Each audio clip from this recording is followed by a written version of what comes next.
আসসালামু আলাইকুম। এই যে বাচ্চাদের আজকে ঘাস খেতে দিছিলাম। ওরা মাত্র ঘুম থেকে উঠলো, ঘুমেরইটা ওদের এখনো যায় নাই। বাচ্চাদের লাইট বন্ধ করে দিলে ঘুমায়। আর এইখানে দেখেন আজকে ঘাস খেতে দিয়ে কি অবস্থা, ময়লা নোংরা করে ফেলছে। আনাম ঘাসগুলা দিছিলাম, ভালো করে খাই নাই। ঘাসগুলা কুচি করে আগের ইয়েতে দিছিলাম, কিন্তু এখন কুচি দেই নাই, এভাবেই দিছি বড়গুলাই, দেখে খাই নাই।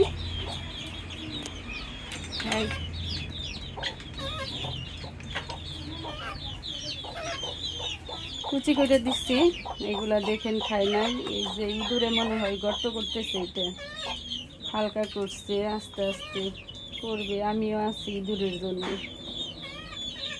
ঘাসগুলা কুচি করে দিবেন আপনারা। দেশি মুরগিকে ঘাস খাওয়ালে ঘাস কুচি করে দিবেন। দেখেন ঘাস আনাম দিচ্ছি, নষ্ট করে ফেলছে। আর এই মুরগিটা বাচ্চা উঠাইছে, একটা কিউট বেবি দেখলাম, উকি দিয়ে আবার মায়ের নিচে ঢুকে পড়ছে, ভয় পাইছে, বাচ্চা উঠাইতেছে।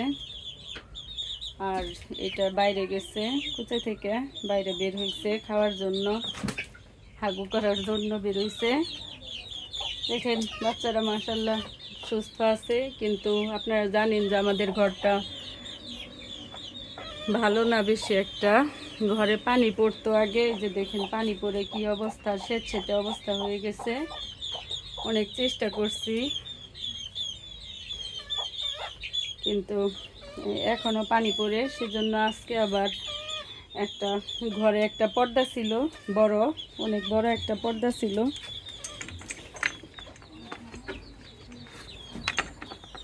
সেটা চালের উপর দিয়ে দিয়ে দিছি, দেখি কি হয়।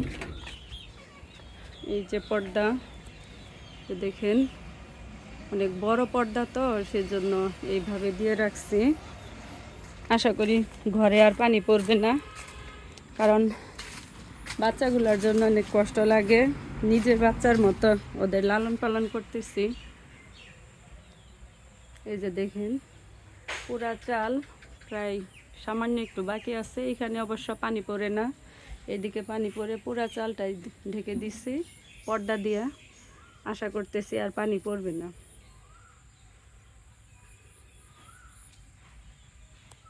সবাই দোয়া রাখবেন। আল্লাহ হাফেজ।